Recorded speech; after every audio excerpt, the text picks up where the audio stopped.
Morning my to time family, welcome back to my channel. কেমন আছো তোমরা সবাই? আমি আর ভাবেন খুব ভালো আছি। সকাল সকাল একেবারে সেজে গুজে ব্লগটা শুরু করে দিয়েছি। ভোর 6টার সময় ঘুম থেকে উঠে স্নান করেছি, একটা জায়গায় যাচ্ছি আমরা, তাই রেডি হয়ে গেছি। তো চলো তোমাদেরকে আস্তে আস্তে ব্লগে দেখাবো কোথায় যাচ্ছি। তো খুব এক্সাইটেড, অনেক দিন অপেক্ষা করার পর আজকে যেতে পারছি। তো চলো তাড়াতাড়ি করে বেরোনো যাক। আজকের দিনটা আমি এখান দিয়ে শুরু করছি, আর আজকের ব্লগটাও আমি এখান দিয়ে শুরু করছি। বাবারে কি ঠান্ডা, কানে কি ঠান্ডা লাগছে।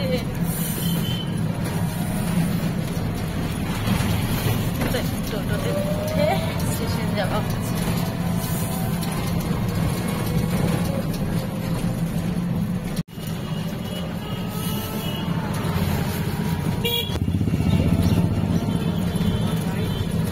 তো এইদিকে আমরা ট্রেন থেকে নৈহাটি স্টেশনে নেমে আশেপাশের ফলের দোকান থেকে জিজ্ঞেস করে নিলাম যে মায়ের মন্দিরটা কোথায়। যেহেতু আমরা বড় মায়ের মন্দিরে প্রথম পুজো দিতে গেলাম, তাই আমাদের জিজ্ঞেস করে নিতে হয়েছে। আর এই দেখো, এই লাইনটা কিছুই না। আমরা যখন মন্দিরের সামনে দিয়ে হেঁটে হেঁটে আসছিলাম তখন লাইন শেষই হচ্ছিল না, এত লাইন।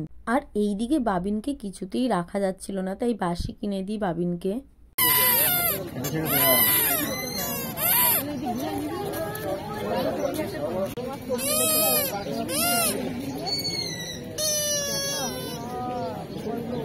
পুজো দেওয়ার এই লাইনে দাঁড়িয়ে দাঁড়িয়ে বাবিন একদম বিরক্ত করে খাচ্ছিল, তাই বাবিন এখন বাবিনের বাবার হাত ধরে ছাগলগুলোর কানের সামনে গিয়ে যেই বাঁশিটা কিনে দিয়েছিলাম ওই বাঁশিটা বাজিয়ে যাচ্ছে।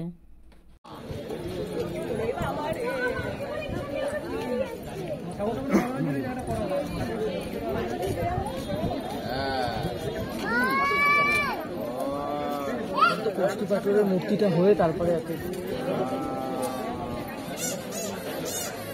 লাইন দিয়ে মন্দিরের সামনে এসে পুজোর ডালা কিনে নিয়েছি। আর আশেপাশে সবাই বলে যাচ্ছে যে বাবারে বাবা কতক্ষণ লাইন দিয়েছি। সত্যিই তাই।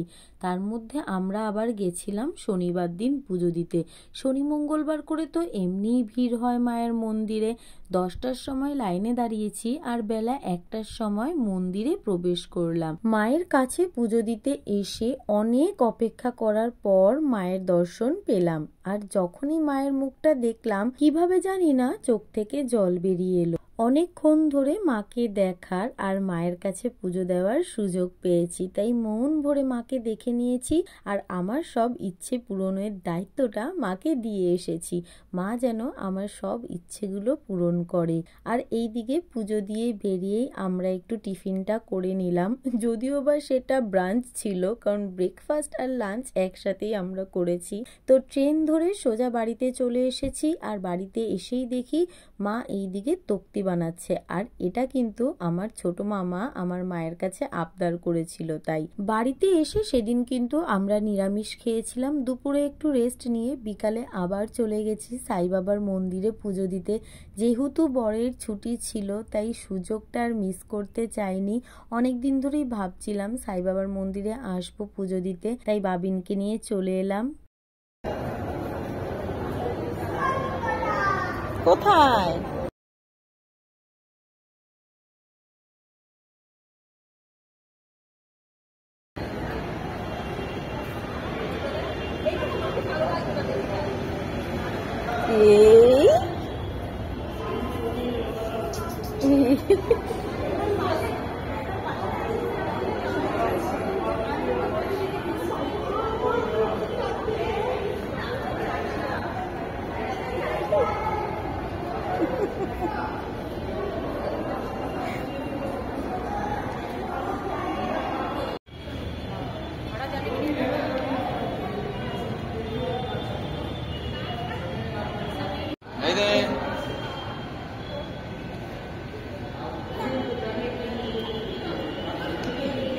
সাই বাবার মন্দিরে আমরা তো ভালো করে পুজো দিয়ে দিয়েছি, কিন্তু আমার এই দুষ্টু ছেলেটা আসার পর থেকে দেখতেই তো পারলে দৌড়াদৌড়ি করেই যাচ্ছে। ও কিন্তু ওর মতন দুষ্টুমি করছিল, কিন্তু যেই ওকে নিয়ে একটু বসেছি এখানে, ব্যাস ও কান্না শুরু করে দিয়েছে। আর কিছুতেই ও ওখানে বসে থাকবে না। তাই বাবিনকে নিয়ে মন্দিরের বাইরেটা একটু আমরা ঘোরাঘুরি করছিলাম, আর তার সঙ্গে তো ফটোও অনেক তুলে নিয়েছি। ওই মশাই শেখাচ্ছে তোকে, দেখেছিস? ওই যে যা। আস্তে আস্তে আস্তে।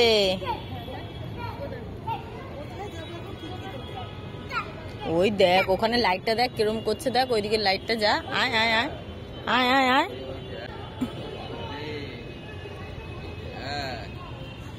ওই দেখ লাইটটাকে সিংহ মামা ধরেছে, কুক্কাক কুক্কাক করছে। যা। ও কি হচ্ছে লাইটটা এখানে? সিংহ মামা ধরেছে লাইটটাকে।